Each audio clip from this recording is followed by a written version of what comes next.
Bonjour à toutes et à tous, vous êtes sur Radio ACB en compagnie de vos animateurs préférés, Sanjay et Kenji. Aujourd'hui, on va vous parler du très mystérieux carré des Bermudes. Je crois plutôt que c'est le triangle des Bermudes. Bon allez, c'est parti.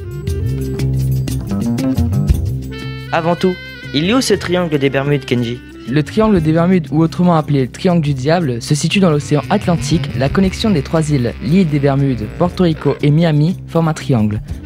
C'est pour cela qu'on l'appelle le triangle des Bermudes. Ce dernier couvre environ 1 million de kilomètres carrés. Mais c'est quoi la légende qui tourne autour de ce triangle, Sanjay ? Depuis les années 1950, cette zone géographique est tristement célèbre à cause des disparitions répétées de navires et d'avions que certains, adeptes de la théorie du complot, ont attribué aux extraterrestres, à la cité perdue de l'Atlantide ou autres phénomènes surnaturels. Il y aurait également un fait unique.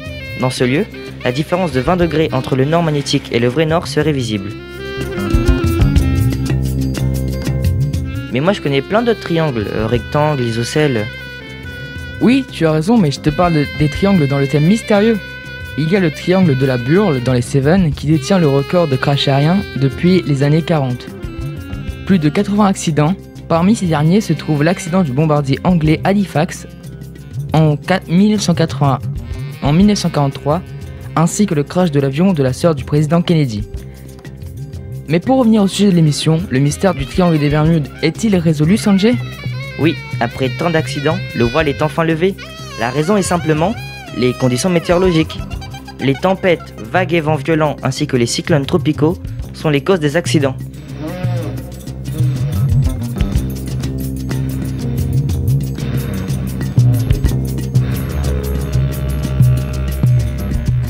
L'autre explication, récemment confirmée par une découverte, est celle de la présence de grandes quantités de clarate dans le fond marin. Des gaz s'accumuleraient sous forme de poches sous le fond marin et, parfois, libéreraient violemment leur contenu, du méthane entre autres, ce qui saturerait l'eau des bulles de gaz par moments et de manière assez localisée. Lorsque le phénomène est suffisamment intense, un bateau ne peut plus flotter au-dessus de ces dégagements qui transforment l'eau en une sorte de mousse et il coule. Ces gaz peuvent également saturer l'air au-dessus, ce qui peut provoquer la perte de conscience de pilotes d'avion, voire leur mort par asphyxie.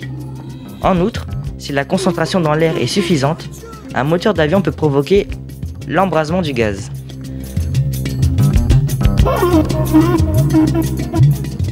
Mais malgré ces éléments tragiques, beaucoup de films et de livres sont contrairement aux avions sortis des flots, comme par exemple dans le deuxième tome de la série Percy Jackson par Rick Riordan, ou encore dans le film de la famille Addams de 1991 par Barry Sonnenfeld.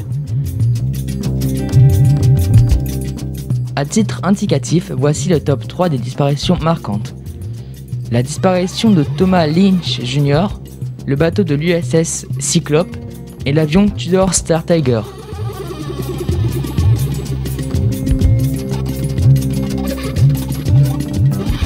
Et nous voilà arrivés à la fin de cette émission. Vous étiez en compagnie de vos animateurs préférés, Sanjay et Kenji. On se retrouve pour une prochaine émission sur Radio ACB. Et si vous habitez dans le triangle des Bermudes, envoyez-nous une photo de votre appartement. Ciao.